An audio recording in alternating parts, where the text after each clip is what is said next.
সিন্ধু কি আবার ভারতে ফিরে আসতে পারে? ভূ রাজনীতি, ইতিহাস ও ভবিষ্যৎ সম্ভাবনার বিশদ বিশ্লেষণ। নমস্কার দর্শক বন্ধু, আমি অভিক। আজকের ভিডিওটি অত্যন্ত গুরুত্বপূর্ণ এবং বিতর্কিত।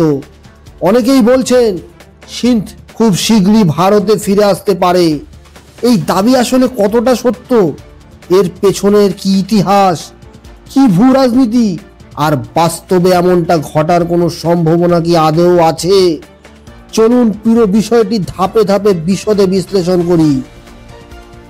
সিন্ধু সভ্যতা, হরপ্পা, মহেঞ্জোদারো ভারতের অন্যতম প্রাচীন সভ্যতার কেন্দ্রবিন্দু ছিল।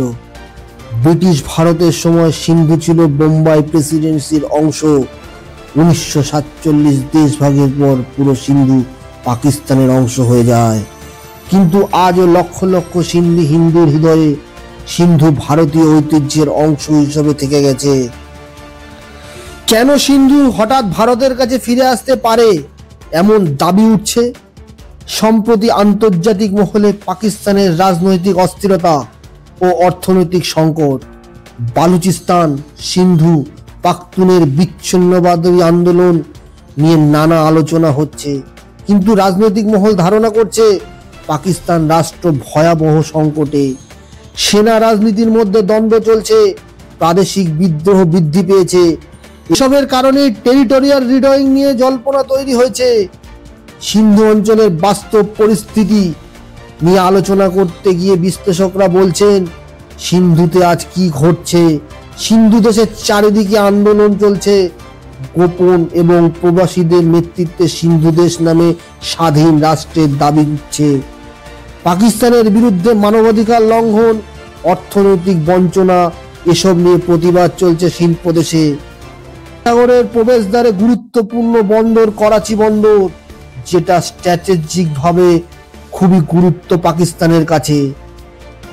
চীন পাকিস্তানের অর্থনৈতিক করিডর সিপিইসি বড় অংশ সিন্ধুর মধ্যে দিয়ে যায়। দুর্বল অভ্যন্তরীণ নিয়ন্ত্রণ, বিশ্লেষকরা বলছেন অর্থনৈতিক ধস, বালুচ বিচ্ছিন্নতাবাদ, সিন্ধুতে রাজনৈতিক বিভাজন, এসব কারণে অঞ্চলটি অস্থিতিশীল। কখনো আনুষ্ঠানিকভাবে সিন্ধু দাবি করেনি, তবে ভারতের কৌশলগত দৃষ্টিকোণ থেকে সিন্ধু ফিরে এলে ভারত হবে সুপার পাওয়ারের দিকে এগিয়ে যাওয়ার আরেকটি ধাপ। আরব সাগরে গভীরতর নিয়ন্ত্রণ, পাকিস্তানের ভূ রাজনৈতিক প্রভাব ভেঙে পড়বে। কিন্তু আন্তর্জাতিক আইন অনুযায়ী সরাসরি কোনো দেশের অংশ ফিরে পাওয়া খুব কঠিন। চার্টার অনুযায়ী সীমান্তে পরিবর্তন শুধু যুদ্ধ বা গণভোটের মাধ্যমে হতে পারে। কোনো দেশ ভেঙে গেলে নতুন রাষ্ট্র তৈরি হতে পারে, কিন্তু সরাসরি কোনো দেশ অন্য দেশের কাছে চলে যাওয়ার অবস্থা খুবই বিরল।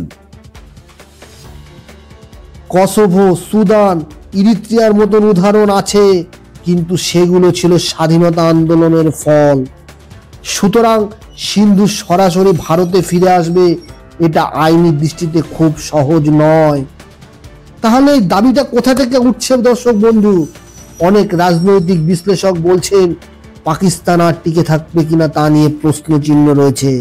সেনাবাহিনীর অভ্যন্তরীণ বিভাজন, বালুচ, সিন্ধি, পাখতুনদের স্বাধীনতার দাবি, এগুলো দেখে ভারতীয় বিশ্লেষক বলছেন যদি পাকিস্তান ভেঙে পড়ে তাহলে সিন্ধু ভারতের সঙ্গেই থাকতে চাইবে।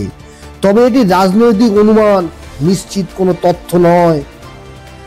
বিশ্লেষকেরা দৃষ্টিভঙ্গি দেখিয়েছেন পাকিস্তান যদি টিকে যায়, যেটার মধ্যে সবচেয়ে সম্ভাবনা প্রখর, অস্থিতিশীলতা যদি কমে যায়, সেনা নিয়ন্ত্রণ যদি পুনরায় শক্তিশালী হয়, যদি কোনো পরিবর্তন ঘটনা না ঘটে। দ্বিতীয়ত, যদি পাকিস্তান ভেঙে পড়ে, বালুচিস্তান যদি স্বাধীন হয়, সিন্ধুতে স্বাধীন সিন্ধু দেশ তৈরি হতে পারে।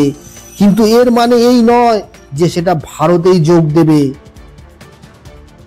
সিন্ধুর জনগণ ভারতকে পছন্দ করে এবং যদি গণভোটের দাবি তোলে, যেটা সম্ভাবনা অত্যন্ত কম, এটি ঘটতে হলে পাকিস্তানের রাষ্ট্র সম্পূর্ণ ভেঙে পড়তে হবে। সিন্ধুর রাজনৈতিক নেতৃত্বকে গণভোট চাইতে হবে, ভারত ও আন্তর্জাতিক মহলকে সমর্থন দিতে হবে। বাস্তবে এই পথ খুবই কঠিন। ফিরে আসছে, এটি কোনো সরকারি তথ্য নয়, এটি মূলত রাজনৈতিক দাবি ও কল্পনা। ইতিহাস, সংস্কৃতি, আবেগ এসব যুক্ত হতে পারে, কিন্তু আন্তর্জাতিক আইন, কূটনীতি, বাস্তব পরিস্থিতি এসব বিবেচনা করলে এটি খুবই জটিল ঘটনা। বন্ধুরা, ভূ রাজনীতি মানেই সম্ভাবনা, অনিশ্চয়তা আর কল্পনার মিশ্রণ। সিন্ধু ভারতের কাছে ফিরে আসার আলোচনা যতই জনপ্রিয় হোক, এটা এখনো বাস্তবের চেয়ে অনেকটাই রাজনৈতিক বিতর্ক ও ভবিষ্যতের অনুমানের মতো। আপনারা কি মনে করেন দর্শক বন্ধু? সিন্ধু কি কখনো ভারতের সঙ্গে যুক্ত হতে পারে? কমেন্টে জানাবেন। যদি ভিডিওটি ভালো লেগে থাকে লাইক করবেন, শেয়ার করবেন, সাবস্ক্রাইব করবেন, পাশে বেল আইকন চাপিয়ে আমাদের সাথে থাকতে ভুলবেন না। সবাই সুস্থ থাকবেন, ভালো থাকবেন।